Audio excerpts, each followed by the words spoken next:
गणाधिपतये नमः। विनायकं गुरुं भानुं ब्रह्म विष्णु महेश्वरान् सरस्वतीं प्रणम्य सर्वकार्यार्थसिद्धये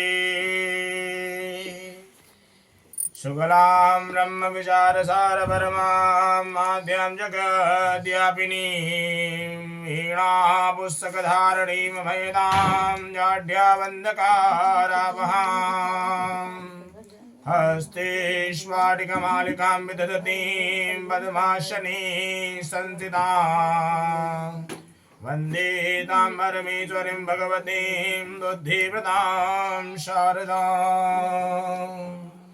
इस प्रकार से हाथ जोड़ के परम पिता हरि गोविंद भगवान को अपनी सदैव मन वाणी में स्थिर करके हृदय में आप विराजित हों। आप क्या ध्यान करते हुए या सारोद्धार गरुड़ पुराण हम श्रवण कर रहे हैं या ज्ञान की प्राप्ति के लिए सर्वप्रथम आपका ध्यान करते हैं। कोई भी दान पुण्य यज्ञ इत्यादि कुछ है, सर्वप्रथम भगवान नारायण का ही नाम है, उस नाम से ही मनुष्य का कल्याण है। किस प्रकार से साधारणता कोई पूजन भी होता है तो प्रथम मंत्र पंडित जी क्या बोलते हो कि शिवाय नमः, अर्थात नारायण का ही नाम प्रथम बोला जाता है। प्रथम पूजनीय स्वरूपेण गणेश जी हैं, लेकिन प्रथम नाम नारायण का ही है। कोई भी यज्ञ जप हवन इत्यादि है तो सर्वप्रथम नारायण का नाम ही उससे ही कल्याणकारी है। बिना नारायण के और सब व्यर्थ है। इस प्रकार गणेश जी का नाम क्यों नहीं लेते? गणेश जी का मंत्र स्वरूपेण है, अर्थात स्वरूप गणेश जी का ध्यान करते हैं, लेकिन नाम लेते हैं नारायण विष्णु भगवान का। जब पूजा करते हैं तो पहले केशवाय नमः बोलते हैं, मंगल मंत्र का उच्चारण करते हैं। और शौच के दिनों में किस प्रकार से अनेकाधीन क्रियाओं का लोप है, क्या शौच में यह नहीं कर सकते हैं।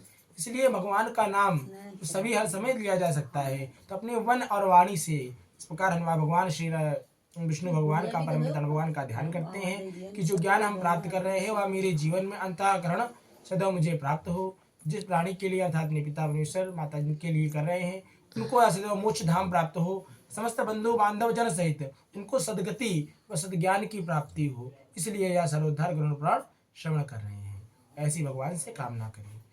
ओम यस्य स्मरण मात्रेण जन्म संसार बंधनादिमुच्यते नमस्तस्मै विष्णवे प्रभ विष्णवे नमः समस्त भूतानामादिभूताय भूभृते अनेक रूप रूपाय विष्णवे प्रभ विष्णवे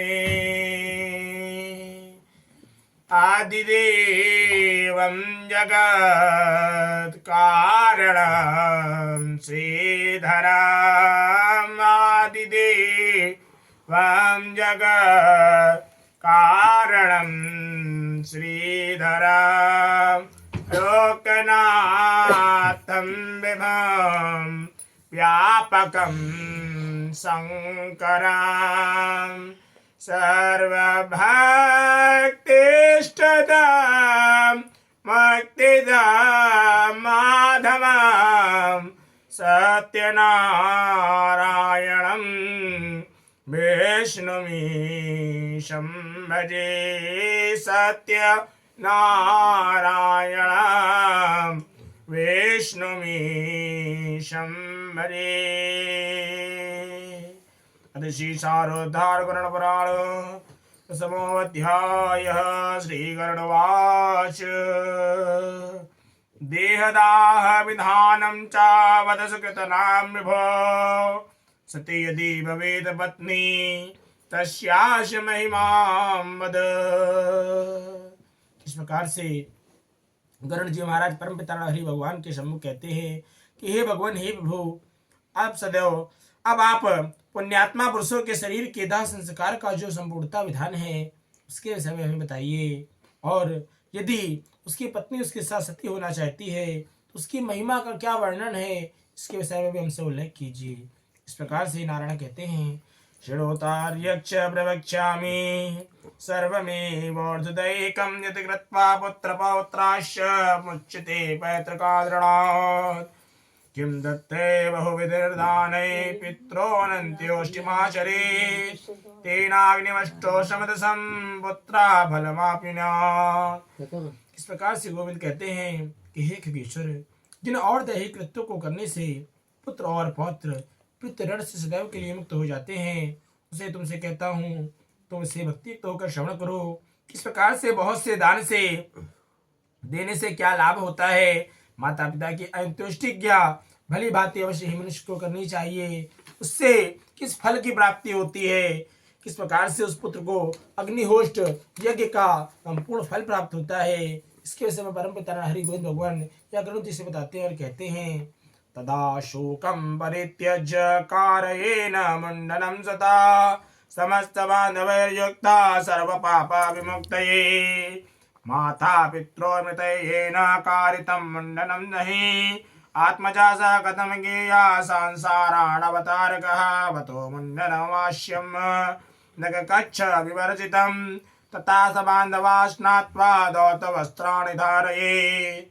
सद्यो जलं समानीय ततस्तं स्नापयेष्वं समण्डे चन्दने स्त्रिगी गंगा मुक्तिकया तथा नवीन वस्त्रसन्ना तदा पिण्डं सदक्षणं नाम गोत्रं समाश्चर्य संकल्पेनावशव्यतः मृत्युस्थाने सबो नाम तस्य नाम्ना प्रदापयेत् तेन भवे तुष्टा तदधिष्ठा तदेवतः।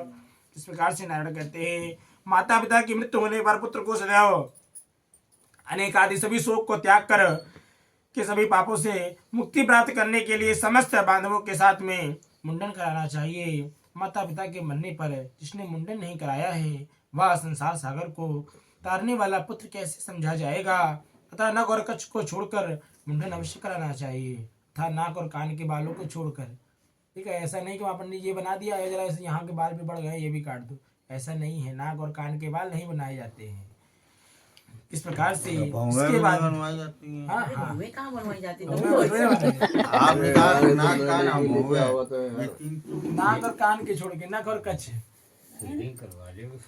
इसके बाद समस्त बांधवों के सहित स्नान करके धौत वस्त्र धारण करे, तब तुरंत चले आगे। इस प्रकार से शव को स्नान कराएं और चंदन अथवा गंगा आदि मिट्टी से लेपन करके तथा मालाओं से उसे विभूषित करें। इसके बाद में नवीन वस्त्र से ढककर अवसव्य होकर नाम गोत्र उच्चारण करके संकल्प पूर्वक दक्षिणा सहित पिंडदान करना चाहिए।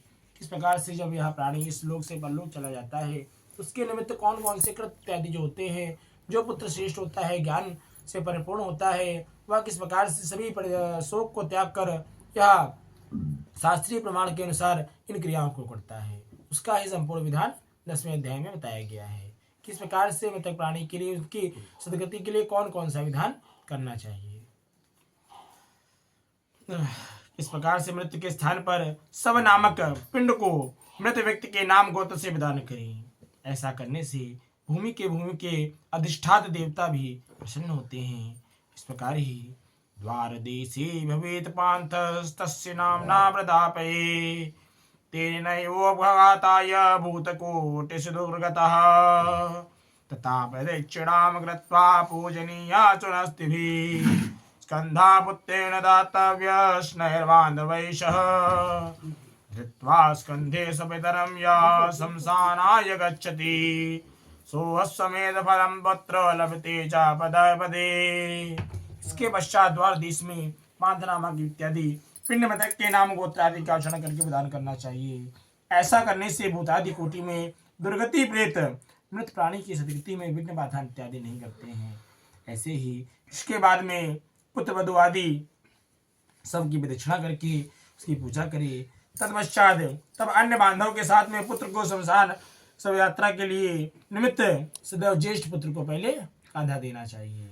इस प्रकार से अपने पिता को कांधे पर धारण करके जो पुत्र शमशान को ले जाता है वह पग पग पर अश्वमेध यज्ञ का पुण्य फल प्राप्त करता है। इस प्रकार से नीत्वा स्कंधे सुपृष्ठे वा सदा तातेन लालितः तदेव तदृणमुच्चितमिन्द सपिरं महेत सतोदार्थ मार्गे विश्रामं समार्जामुच्चकारये सस्नाप्नापभूत संज्ञाय तस्मै तेन प्रदापये पिशाचाराचसा यच्छा ये चान्ये दिक्षु संसिता तस्य हेतव्यहेदस्य देहस्य नैवापयोगत्वारकः। इस प्रकार से पिता अपने कांधे पर किस प्रकार से उस पुत्र को कांधे पर गोदी में उठाकर लालन पालन करते हैं, उस ऋण की मुक्ति के लिए सदैव वह जिस पुत्र को किस प्रकार से भक्ति भावना से पितृ ऋण की मुक्ति के लिए अपने पिता को कांधा देना चाहिए। इस प्रकार ही वह अपने मृत पिता को अपने कांधे पर इस प्रकार से ढोता है। इसके बाद आधे मार्ग में पहुंचकर भूमि का मार्जन करके प्रोक्षण करके सब को विश्राम कराने और उसे स्नान कराकर भूत संयज्ञ पितर को गोत्र नामादि द्वारा भूत सामक पिंड इत्यादि प्रदान करने चाहिए। इस प्रकार मार्ग में ही 5 जगह पिंड प्रदान किए जाते हैं। इस प्रकार से पिंडदान से अन्य दिशाओं में स्थित पिशाच राक्षस यक्ष आदि उस हवन करने योग्य देह की हवनीयता में अयोग्यता किसी प्रकार की नहीं प्रदान करते हैं। जितने भी राक्षस इत्यादि उत्प्रेत हैं किसी प्रकार के हवन करने की अयोग्यता में निर्विघ्न अर्थात कोई निर्विघ्न नहीं डालते हैं। इसलिए यह पिंडदान विश्राम पिंड से कहते हैं या अवश्य देना चाहिए। इस प्रकार से पूर्व में ही बताया गया है कि शास्त्रों अध्ययन अर्थात ज्ञान की प्राप्ति धीरे धीरे और धर्म का ह्रास हुआ। इस कारण ही लोगों ने यह श्रवण करना ही बंद किया। इस कारण इन्हें ज्ञान की प्राप्ति नहीं है। जिन्हें पता है आज विवाह विधान करते हैं। इस मार्ग से लेकर तत्पश्चात शमशान भूमि तक यह मार्ग में पिंडदान दिए जाते हैं कि सबका गोत्र नाम उच्चारण करके पीड़ित नाम से पिंडदान देना चाहिए। ततो विनीत्वा शमशानेषु स्थापयेदुत्तरामुखं तत्र देहस्य दाहार्थं स्थलं संशोधये ततः सम्राज्य भूमिशालिप्य लिख्योऽधिधृत्य सौदेदिकाम् अभिक्षुभस्माधाय वहन् तत्र विधानतः पुष्पाक्षतैरथाभ्यर्च देवं कव्यसंज्ञकम् लोभव्यमिष्टमनोवाक्येन होमं कुर्यात् तथा विधिं तं भूतभृज्यगद्यो निष्ठं भूतपारिबालिकः कृता सांसर्गकस्मादेन तं स्वर्गतिं नयः इति सम्प्रार्थयित्वाग्नित्रितां तत्रैव कारयेन् श्रीखंड तुलसी काष्ठे पलास्वत्वदारुभिः। इसके बाद में बाद में शमशान में ले जाकर उत्तराभिमुख स्थापित करें। इस प्रकार गंगा जी की तरह पैर हो इस प्रकार होते हैं, इसलिए गंगा जी उत्तर से आती है। वैसे ही वह देह के दाह के लिए यथाविधि भूमि का संशोधन करें, भूमि का सम्मार्जन करके लेपन करें का लेखन करें अर्थात दर मूल से तीर रेखा इत्यादि खींचे। किस प्रकार से हवन की जो वहाँ पर विधि है उसका विस्तार बताया जा रहा है। और उल्लेखन क्रमानुसार ही उन रेखाओं से उभरी हुई मिट्टी को ईशान कोण में उठाकर ईशान कोण में प्रक्षेपण करें। उस वेदिका को जल से प्रोक्षित करके उस पर अर्थात जल से प्रोक्षण करके उसमें विधि पूर्वक अग्नि स्थापन करें। पुष्प और अक्षत आदि से कव्याद संयज्ञ अग्निदेव की पूजा करें। और किस प्रकार से लोभ्या इत्यादि मंत्र इत्यादि है उससे हवन करें इत्यादि अनुवाद से यथाविधि होम करें। तब उस कव्याद मृतक का मांस भक्षण करने वाली अग्नि का इस प्रकार से प्रार्थना करें कि तुम प्राणियों को धारण करने वाली हो, उनको उत्पन्न करने वाले तथा प्राणियों का पालन करने वाले हो। या सांसारिक मनुष्य जो मर चुका है तुम उसे स्वर्गलोक ले जाओ। इस प्रकार से कव्याद संयज्ञ अग्नि से प्रार्थना करके वही चंदन तुलसी पलाश और पीपल की लकड़ियों से चिता का निर्माण करें। चितामारोपितं प्रेतं पिण्डो देव तत्तदा परे चितायां सवहस्ते च प्रेतनाम्ना खगेश्वर चितामोक्ष प्रभूतेक्तं प्रेतत्तमुपजायते केपितं साधकं प्राहो प्रेतकल्पविदो जनः चितायां तेन साम्ना वा प्रेतनाम्ना अथवा करे।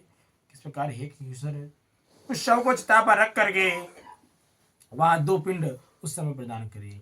किस प्रकार से संपूर्णता या जो 6 पिंड इत्यादि होते हैं उसकी पूर्णता विधान बताया जा रहा है। प्रेत के नाम से यह एक पिंड चिता पर तथा दूसरा पिंड शव के हाथ में देना चाहिए। चिता में रखने के बाद उस शव में प्रेत तो आ जाता है।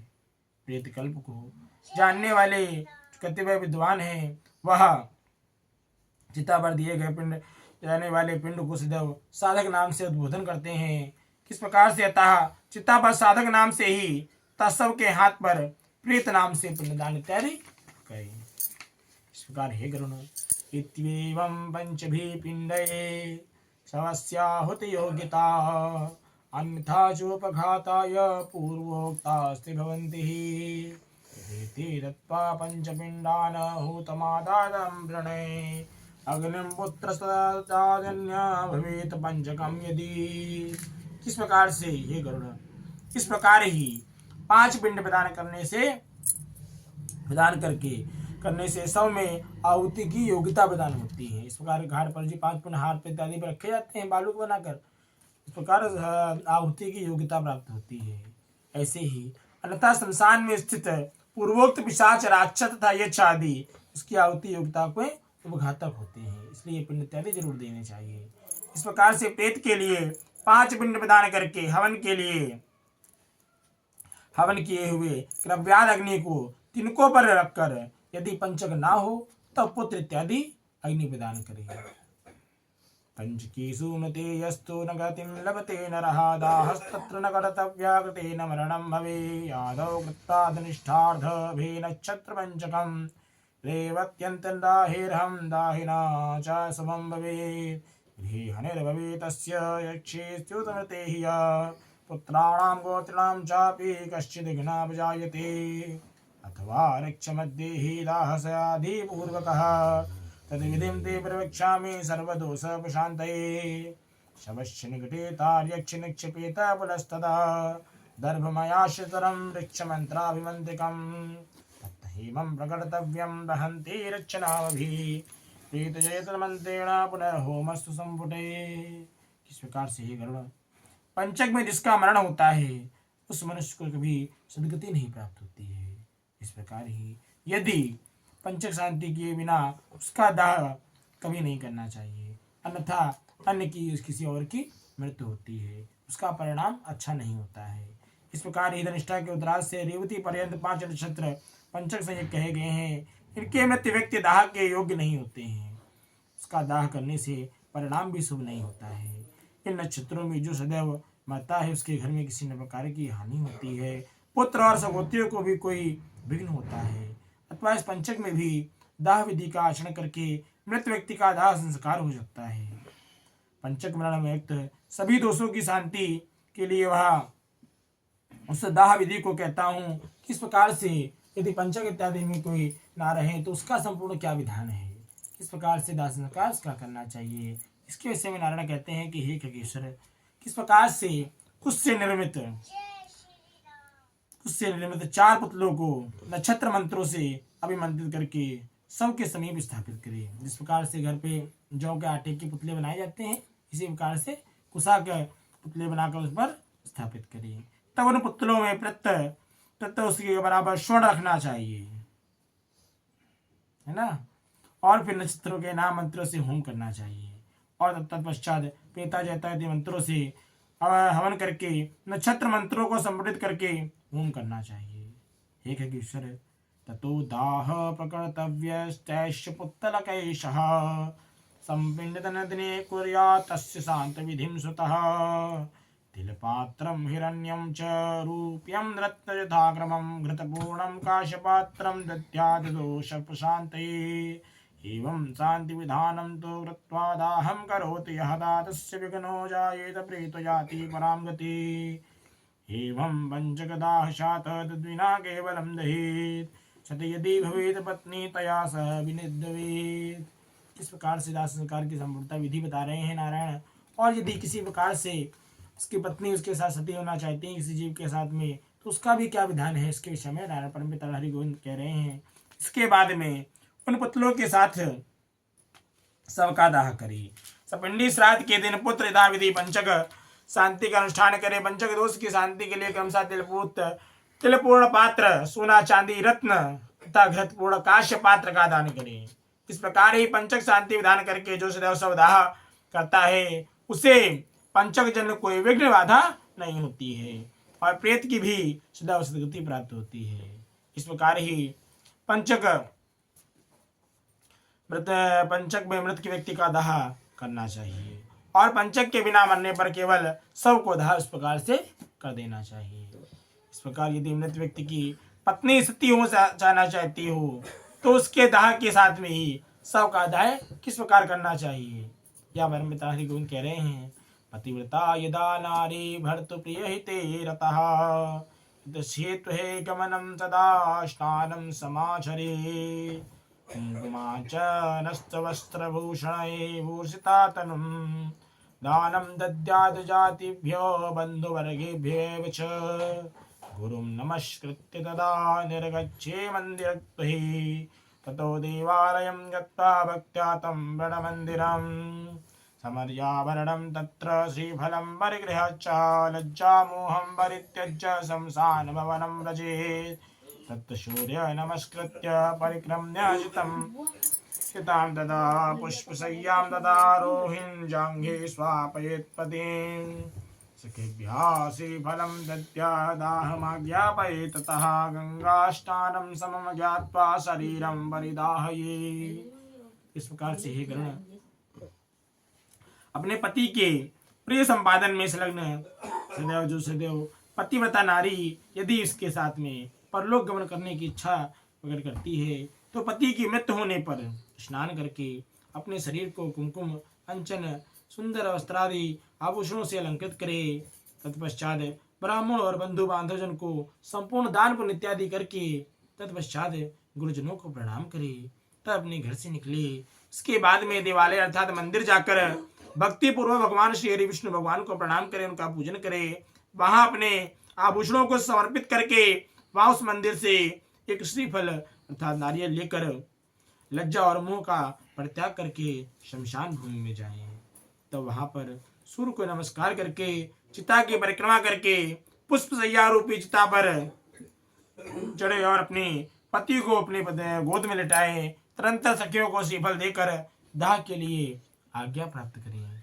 इस प्रकार ही शरीर दाह को गंगा जल में स्नान करने के समान मानकर ही वह सदैव अपना शरीर जलाए। इस प्रकार से वह स्त्री भी अरुंधति के समान होती है। इस प्रकार से परम पिता नारायण श्री गोविंद कहते हैं कि हे ईश्वर नादहेत गर्भणे नारी शरीरम पतिना सह जनयित्वा प्रसूतिं च बालं पोत सती भवे नारी भरतारमासाद्य शरीरं दह्यते यदि अग्निर्दहति गोगात्राणि नैवात्मानं प्रबोधे दह्यते ध्यायमानानां धातूनां च यथा बलः तथा नारी दहेत पापं मृतासेधमृतो मृते दिव्यादो यतयुक्तस्य शुद्धधर्मायुतो नरः यथा च दह्यते तप्तलोहपिण्डेन गच्छन्त तथा सा पतिसंयुक्ता दह्यते न कदाचन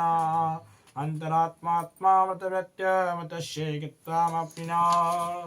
गर्भणे स्त्री किस प्रकार से यहाँ गुरु कहते हैं कि हे ईश्वर इस प्रकार से गर्भिणी स्त्री को अपने यदि वह गर्भिणी स्त्री है तब वह अपने पति के साथ में इस प्रकार दाह संस्कार नहीं कर सकती है। किस प्रकार से उसका भी क्या जो विधान है वह परम पिता हरि गोविंद कह रहे हैं कि हे ईश्वर गर्भिणी स्त्री को अपने पति के साथ में अपना दाह नहीं करना चाहिए। प्रसव करके उत्पन्न बालक का पोषण करके अनंत उसे सती होना चाहिए। यदि स्त्री अपने मृत पति के शरीर को लेकर अपने शरीर का दाह करती है तो वह अग्नि उसके शरीर मात्र को जलाती है, उसकी आत्मा को किसी प्रकार की पीड़ा नहीं प्रदान करती है। इस प्रकार से धोखे जाते हुए स्वर्ण आदि तत्वों का मल जैसे अग्नि में जल जाता है, उसी प्रकार से पति के साथ में जलने वाली नारी अमृत के समान अग्नि में अपने ही पापों को जला देती है। इस प्रकार सत्य पारायण धरा आत्मा पुरुष शपथ के समय तपे हुए लोह पिंड इत्यादि को भी लेने पर भी वह जलता नहीं है। उसी प्रकार से चिता पर पति के शरीर के साथ में संयुक्त वह नारी भी कभी नहीं जलती है, अर्थात उसे दाह प्रयुक्त किसी प्रकार का कोई कष्ट नहीं प्राप्त होता है।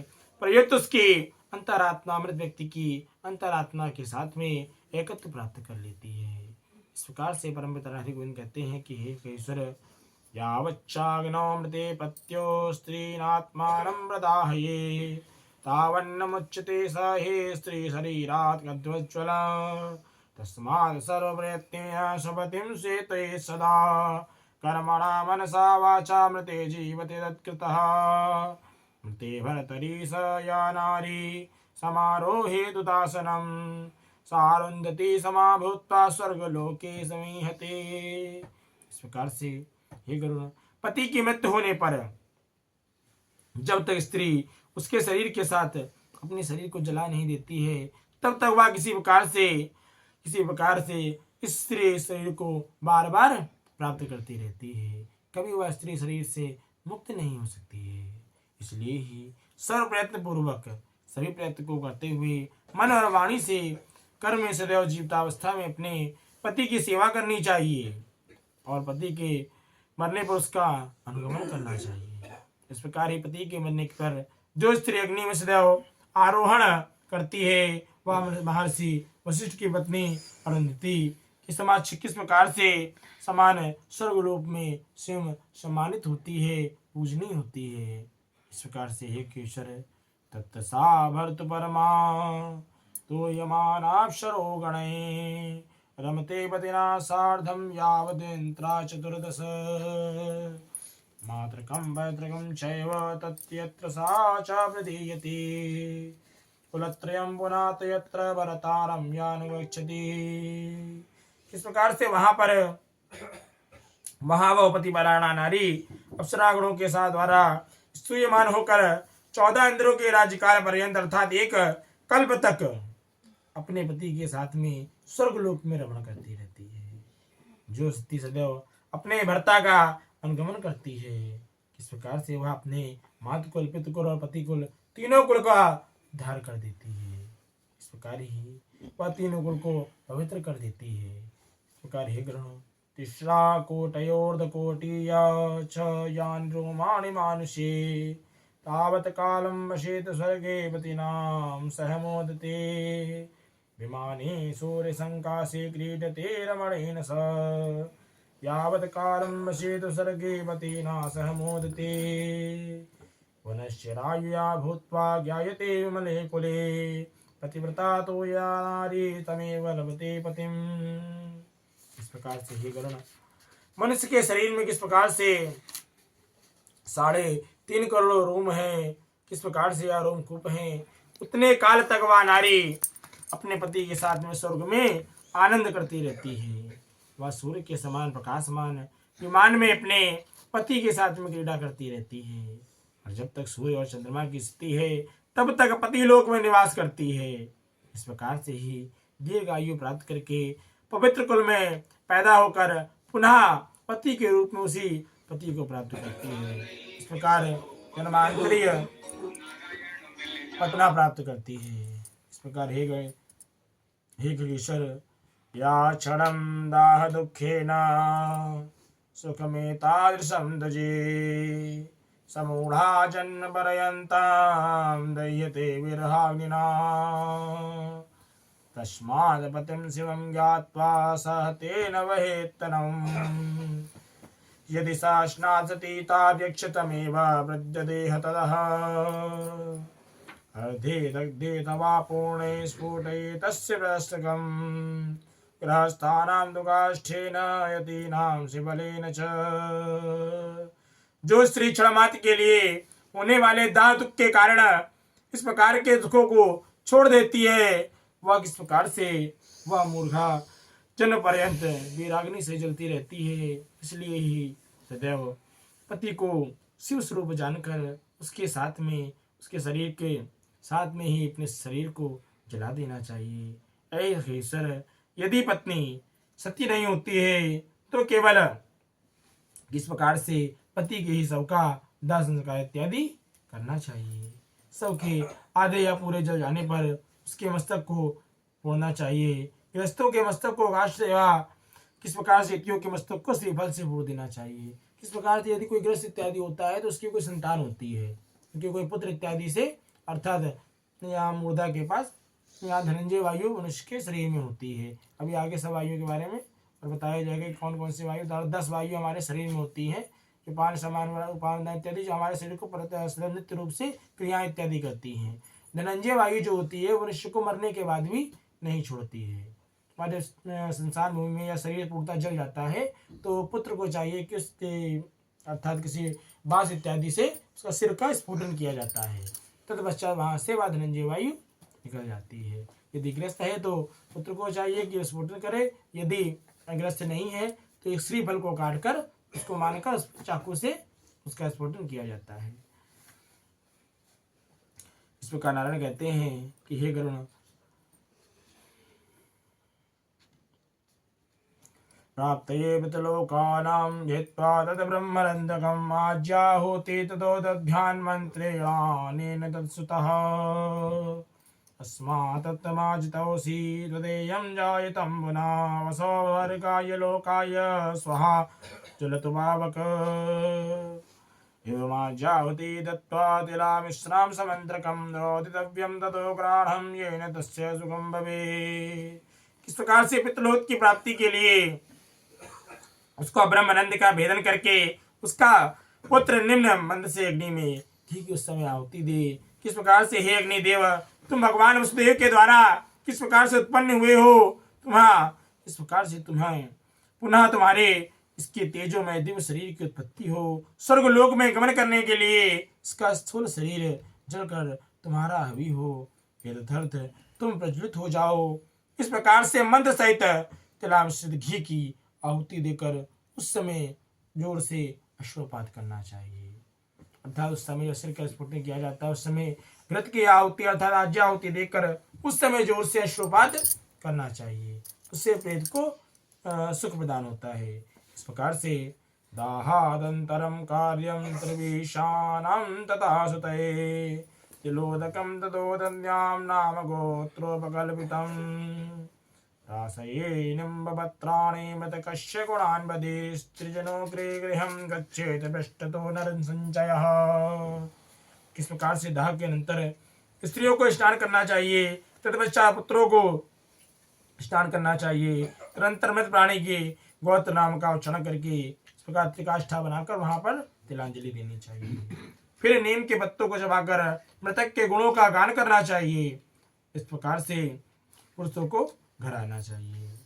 गृहे स्नानं पुनः कृत्वा गोग्रासं च प्रदापये पत्रावल्यां च भुज्येया गृहान्नैव भक्षये मृतकस्थानमालिप्य दक्षिणाभिमुखं ततः द्वादशाः कर्परयन्तं दीपं कुर्यादः निरसनम् सूर्येस्तमागते तार्यक्ष शंसाने वा चतुष्पति दुग्धं च नवे पात्रे तोयं दद्याद्यत्रयम् अपक्वमृणमयं पात्रं क्षीरनीरप्रपूरितं काष्ठत्रयं गुणैर्वृद्धं धृत्वा मन्त्रं परेदिमम् शंसानं दग्धदोषी परित्यक्तोषि बान्धवैः इदं नीरमिदं क्षीरमतृष्णाहि इदं पिब। और घर में पुनः स्नान करके गोग्रास देना चाहिए, पत्तल में भोजन करना चाहिए और घर का अन्न नहीं पाना चाहिए। उस दिन मृतक के स्नान को लीप कर वहां पर 12 दिन तक रात दिन दक्षिणाभिमुख अखंड दीपक जलाना चाहिए। सबसे प्रथम दिन बताया गया था। इस प्रकार से हे खगेश्वर सवदाह के दिन से लेकर 3 दिन तक सूर्यास्त होने पर शमशान भूमि में सदैव अथवा चौराहे पर मिट्टी के बाद में दूध व जल देना चाहिए। क्या सगोर इत्यादि जिसमें हुंडा इत्यादि में दूध या जल चौराहे पर खाया जाता है वह देना चाहिए। इस प्रकार ही काठ की 3 लकड़ियों को दृढ़ता पूर्वक सूत से बांधकर अर्थात घोड़का बनाकर उस पर दुग्ध और जल से भरे हुए कच्चे मिट्टी के पात घड़ा आदि से रखकर यह मंत्र पढ़े। इस प्रकार ही प्रेत तुम शमशान की आग से जले हुए बांधव से परित्यक्त हो, यह जल और यह दूध तुम्हारे लिए है, इसमें स्नान करो और इसे पियो। शाग्निक जिन्होंने अग्निआधान इत्यादि किया हो, इस प्रकार ही को सदैव चौथे दिन अस्थि संचय करना चाहिए और निषिद्ध वार सिद्धि का विचार करके निराग्निक को व तीसरे दिन तथा दूसरे दिन अस्थि संचय करना चाहिए। कृत्वा शंसान भूमि च स्नानं कृत्वा शुचिर्भवे ऊर्णासूत्रं वेष्टयित्वा पवित्रं परिधाय च नद्याश्रम शंसानवासिभ्यस्ततो माखबलिं स्वतायमाय वेति मन्त्रेण तिस्रा कुर्यात् परिक्रमः ततो दिग्धेन चभ्युश्च चितास्थानं खगेश्वर जलेन ये चैत्पश्चादुद्धेस्तस्थिवन्दकम् कृत्वा पलाशपत्रेषु क्षालये दुग्धवारिभिः संस्थाप्य मृण्मये पात्रे श्राद्धं कुर्यात् तथा विधिः त्रिकोणं तमण्डलं कृत्वा गोमयेन बलेपितं दक्षिणाभिमुखो दिक्षु दद्यात् पिण्डत्रयं विभुः पुञ्जीकृत्य चिताभस्म तत्र कृत्वा दिवादुकां स्थापये तत्र जलमानश्राद्धमुखं घटम्। इस प्रकार से हे बछींद्र, अस्थि संचय के लिए शमशान भूमि में स्नान करके इस प्रकार से पवित्र हो जाएं, उनका सूत्र लपेट कर और पवित्र धारण करके शमशान वासियों भूत आदि के लिए तथा पुत्र को चाहिए कि माया स्वाहा इस प्रकार से मंद से उड़द की बलि दे माँ का भक्त बलि प्रदान करे। तत्पश्चात 3 बार परिक्रमा करें कि हे खगेश्वर, इसके बाद में चिता स्थान को दूध से सिंचन करना चाहिए और तदंतर अस्थि संचय करके उन अस्थियों को पलाश के पत्ते पर रखकर दूध और जल से धोएं और पुनः मिट्टी के पात्र पर रखकर यथाविधि श्राद्ध करें, पिंडदान करें, त्रिकोण स्थित बनाकर उसे गोबर से लीपें, दक्षिणाभिमुख होकर विट्ठल तीनों कोनों को इस प्रकार से 3 पिंड प्रदान करें। चिता भस्म को एकत्र करके उसके ऊपर तिपाही त्रिकोणिका रखकर उस पर से खुले हुए जलपात्र को उस घट में स्थापित करें। यह संपूर्णता किस प्रकार से अस्थि संचय का जो विधान है, या परमपिता भाई गोविंद भगवान ने बताया है। पूर्णता अस्थि संचय का विधान है किस प्रकार से दूसरे दिन, तीसरे दिन, पानिरागनिक चौथे दिन जाकर अस्थि संचय करना चाहिए। किस प्रकार से अस्थि की जगह पर वहां पर दुग्ध से सिंचन इत्यादि करना चाहिए। तत्पश्चात उनको एकत्र कर एक पलाश के पत्तों में एकत्र करना चाहिए, उनके निमित्त श्राद्ध करना चाहिए। इसके विषय में पूर्णता बताया गया है। किस प्रकार से 15 कदम चलकर उत्तराभिमुख वहां गड्ढा खोद कर उन अस्थियों को वहां पर गाड़ना चाहिए, पुनः उन पर पिंडदान करना चाहिए। पिंडदान करके पुनः उनको खोद कर निकाल कर पुनः उनका पिंडदान करने के बाद तब वह अस्थियों को गंगा जी में प्रक्षेपण करना चाहिए। संपूर्ण व्याख्यान अस्थि संचय का आगे बताया गया है। मगर वहाँ तो ऐसा कराते हैं। हाँ, जिस प्रकार से धीरे धीरे धर्म की ग्लानि है अर्थात उनका ह्रास है, इसका नहीं हो पाता है इतना कोई। इतना विधान से पूर्णता अगर कराएंगे तो यजमान भी कहेंगे कि अर्थात जैसे पुरातन में होता था, पुरातन में उतनी रचना भी हुआ करती थी, या पंडित से इतना ही है जिस प्रकार आप पूर्णता करा दीजिए विधिवत, तो फिर उतना ही उस प्रकार से करा देते हैं। कोई पर अध्ययन करना नहीं चाहता, इस कारण ही इतना ही कराते हैं। तस्तस्तदण्डुकपाकेन दधिघृतसमन्वितं बलिप्रेतायुषजलं दध्यानमिष्टं यथाविधि पदानि दशपञ्चैव चोत्तरस्यां भजे गर्तर्विधाय तस्थापि पात्रं संस्थापयेत् खग तस्योपरि ततो दद्यात् पिण्डं दाहार्तिनाशनं गर्तात् धृतवत् पात्रं नीत्वा गच्छे जलाशयम् तत्र प्रक्षालये दग्धजलादस्थि पुनः पुनः वर्चे च नन्दनेनाथ कुङ्कुमेन विशेषतः तत्र प्रक्षालये दुग्धं जलादस्थि पुनः पुनः चर्चये नयनाथ कुङ्कुमेन विशेषतः कृत्वा सम्पुटके तानि कृत्वा च हृदे मस्तके परिक्रम्य नमस्कृत्य गंगा मध्ये विनिक्षिपेत् अंतर्दशायं यस्यास्ति गंगा तो ये निमज्जति न तस्य पुनरावृत्ति ब्रह्मलोके कदाचन। इस प्रकार से एक केसर इसके बाद में चावल पकाकर उसमें दही और घी तथा मिष्ठान मिलाकर जल के सहित प्रेत को सदैव यथाविधि बलि प्रदान करना चाहिए। एक केसर फिर उत्तर दिशा में 15 कदम चलकर वहां पर गड्ढा बनाए, इसी पात्र को वहां पर स्थापित करे, इसके ऊपर दाह जनित पीड़ा नष्ट करने वाला पिंड प्रदान करें और उस गड्ढे से अस्थि पात्र को निकाल कर उसे ले जाकर जलाशय में प्रक्षेपण कर दें। वह दूध और जल से उन अस्थियों को बारंबार धुलकर चंदन और कुमकुम से विशेष रूप से अर्थात लेपित करे। फिर उन्हें एक दूने में रखकर हृदय और मस्तक पे लगाकर उनकी परिक्रमा करे तथा उन्हें नमस्कार करे। इस प्रकार से भक्ति भावना से गंगा जी में विसर्जित करते हैं। इस प्रकार से जिस मृत प्राणी की अस्थि 10 दिन के अंतर्गत गंगा में विसर्जित कर दी गई है, उसका ब्रह्मलोक में से किस प्रकार से कभी भी पुनरागमन आना उचित नहीं है।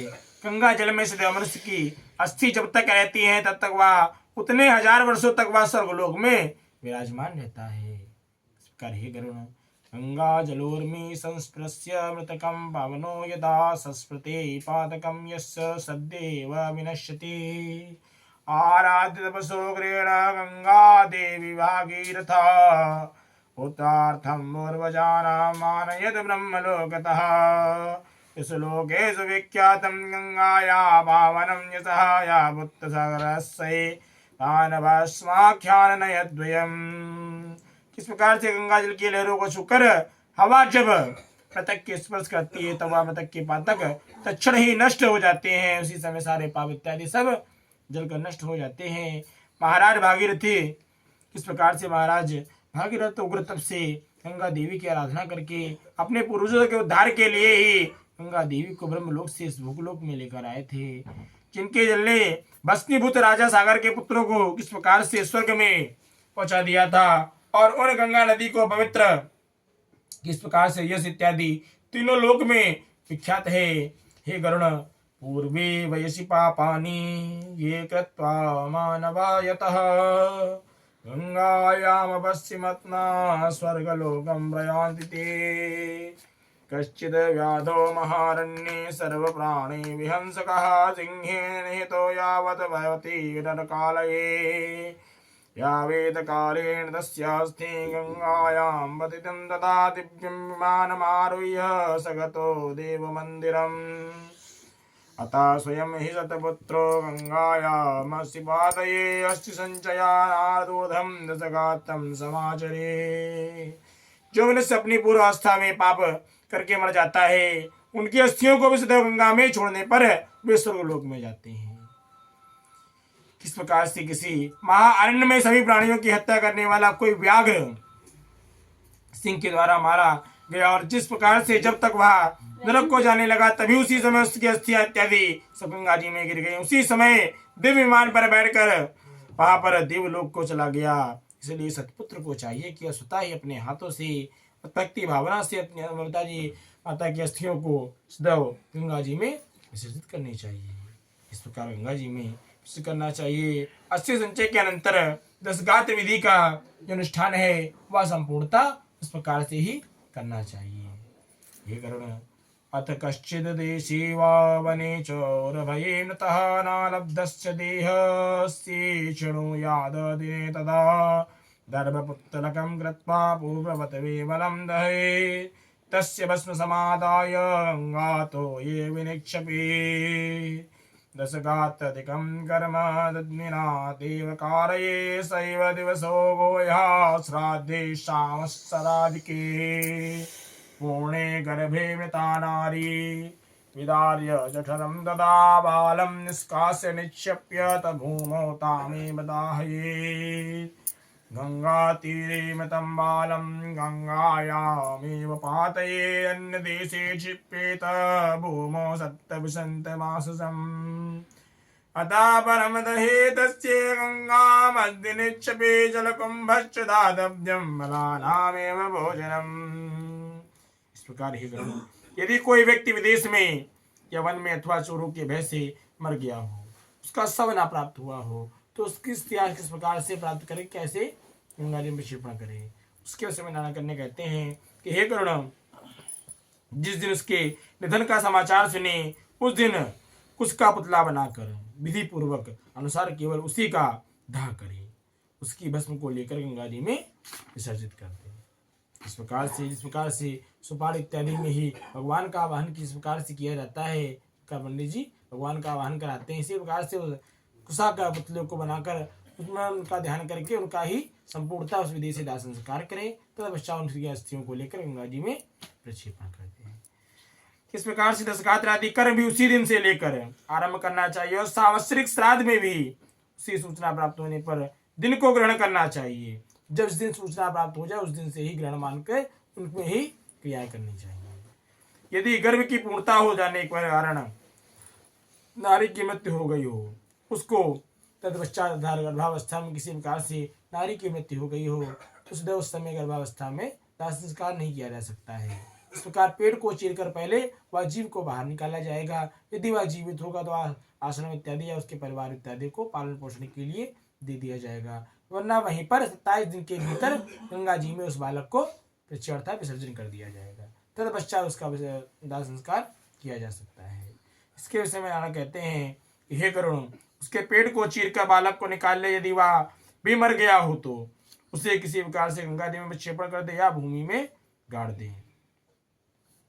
गंगा के किनारे मरे हुए बालक को गंगा जी में ही प्रवाहित कर दे और अन्य स्थान पर मरे 27 महीने तक के बालक को इस प्रकार से विसर्जन कर देना चाहिए तथा जलपूर्ण कुंभ प्रदान करने चाहिए एवं बालकों को भोजन कराना चाहिए तथा जलपूर्व घट का दान करना चाहिए। गर्भे नष्टे क्रिया नास्ति दुग्धम देयं ते शिशौ घटं चापायशं भोज्यं दद्यात् बालविप्तसु कुमारे चमते बालान् कुमारानेव भोजये स बालन् भोजयेत् प्राणपौगण्डे स प्रवेशुते मृतस्य पञ्चमाधुर्वमावृतः सव्रतोऽपि वः वायुषेण गुडेनापि पिण्डादाद्य सक्रमात् एकादशं द्वादशं च वृषोत्सर्गविधि विना महादानं महीनं च पौगण्डे कृत्यमाचरे। इस प्रकार से ही वरुण गर्भ के नष्ट होने पर गर्भस्थ शिशु के उद्देश्य से उसकी कोई क्रिया नहीं होती। अगर गर्भावस्था में ही जीव अंदर ना रहे तो उसकी कोई क्रिया नहीं होती है। इस प्रकार पर शिशु दांत निकलने के पूर्व की अवस्था वाले बच्चे के मरने पर उसके लिए दुग्धदान इत्यादि करना चाहिए। अर्थात कोई बालक इत्यादि उत्पन्न हो गया है, दांत इत्यादि निकल रहे हो तो दुग्धदान इत्यादि का संपूर्ण विधान है। इस प्रकार से जितना छोटा जीव होता है, जितना छोटा बालक होता है, उसकी क्रिया भी उतनी ही छोटी होती है। इसी प्रकार से बालक चूड़ाकरण से पूर्व तथा 3 वर्ष की अवस्था वाले के मरने पर उसके लिए जलपूर्ण घट का दान करना चाहिए और खीर का भोजन कराना चाहिए। कुमार के मरने पर कुमार बालकों को भोजन कराना चाहिए।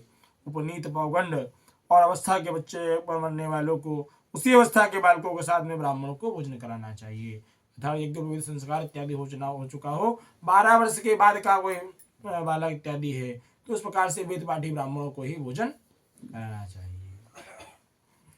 5 वर्ष की अवस्था से अधिक अवस्था वाले बालक की मृत्यु होने पर वह चाहे उपनीत व तथा यज्ञ संस्कार वाले या बटुक इत्यादि को भोजन करा, ब्राह्मण पुत्रों को भोजन करा सकते हैं। इस प्रकार ही गरुण पौगंड अवस्था के बालक की मृत्यु होने पर विशोध सर्ग तथा महादान की विधि को छोड़कर एकादशा तथा द्वादशा की क्रियाओं को संपादन अवश्य करना चाहिए।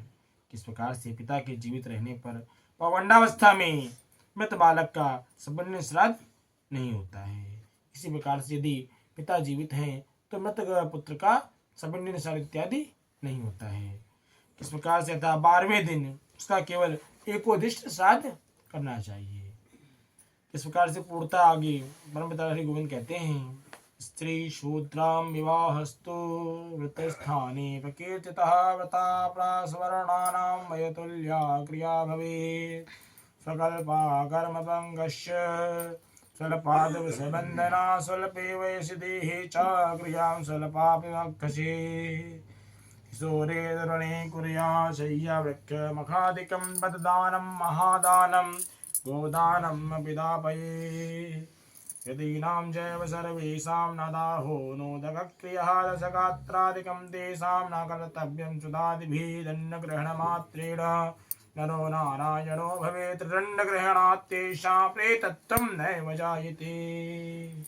किस प्रकार से हरि नारायण गोविंद कहते हैं, स्त्री और शूद्रा के लिए विवाह ही प्रतिबंध स्थानीय संस्कार कहा गया है। इस प्रकार से व्रत अर्थात उपनयन के पूर्व पढ़ने वाले सभी वर्णों के मृतकों के लिए उनकी अवस्था के अनुकूल समान क्रिया इत्यादि संपूर्णता उसी प्रकार होती है। इस प्रकार ही गरुण जिसने थोड़ा कर्म किया हो, थोड़े विषय से उसका संबंध रहा हो, कम अवस्था हो व स्वल्प देह वाला हो, ऐसे जीव के मरने पर उसकी क्रिया भी स्वल्प हो जाती है। इस प्रकार से किशोर अवस्था और तरुण अवस्था के मनुष्य के मरने पर सय्यादान विशोत्सर्ग आदि पददान व महादान और गोदान आदि क्रियाएं सिद्ध करनी चाहिए। सभी प्रकार के सन्यासियों की मृत्यु होने पर उनके पुत्र इत्यादि को द्वारा को किस प्रकार से उनका दाह संस्कार किया जाना चाहिए। उन्हें किसी प्रकार की ना तो उन्हें तिलांजलि देनी चाहिए, क्योंकि अगर किसी ने दंड अर्थात संन्यास ग्रहण कर लिया है तो वह सदैव नारायण के समानुमुख हो गया है। तो दंड ग्रहण मात्रेण अर्थात दंड ग्रहण मात्र से वह सदैव नारायण की उपाधि प्राप्त कर लेता है। वह किसी प्रकार की पिंडदान की इच्छा नहीं करता है तथा उसके निमित्त अनेकाधीन साधुओं को छोड़कर वार्षिक श्राद्ध अर्थात वर्ष के बाद, 1 वर्ष के बाद गया श्राद्ध इत्यादि तीर्थ पुत्र कर सकता है। यदि पुत्र को पिता में भक्ति इत्यादि है तो वह 1 वर्ष के बाद ही गया श्राद्ध कर सकता है, 1 वर्ष के पहले नहीं कर सकता है। इस प्रकार ही सभी प्रकार के सन्यासियों की मृत्यु होने पर उनके पुत्र आदि द्वारा ना तो उनका दाह संस्कार किया जाना चाहिए, ना उन्हें तिलांजलि देनी चाहिए, ना उनकी दासगात्र क्रिया इत्यादि करनी चाहिए। इस प्रकार से मृत्यु के अंतर वह जीव क्योंकि उधार दंड ग्रहण संन्यास ग्रहण कर लेने मात्र से ही नरही वासुदेव वानर नारायण के स्वरूप हो जाता है। दंड ग्रहण करने से मनुष्य देव मृत्यु के अनंतर उस जीव को सदैव कभी प्रेतत्व नहीं प्राप्त हो सकता है। इस प्रकार हे गरुण ज्ञानस्तु सदा मुक्ता स्वरूपानुभवेन हि अतस्ते तो प्रदाप्तानां पिण्डानां नैव काक्षिणः तस्मात् पिण्डादिकं तेषां नैव नादकमाचरे तीर्थश्राद्धं गया श्राद्धं पितृभक्त्या समाचरे। इस प्रकार से हे गरुण ज्ञानी जन तो सदैव अपने स्वरूप का अनुभव कर लेने के कारण सदैव ही मुक्त हैं। जिन्हें ज्ञान की प्राप्ति है वह अपने स्वरूप को जानते हैं, अपने सभी कर्मों को जानते हैं। इस प्रकार से हमारे क्या सुकृत व दुष्कृत जो भी कर्म हैं, जिनके पास ज्ञान है वह स्वतः ही अपने कर्मों का अनुभव कर लेते हैं।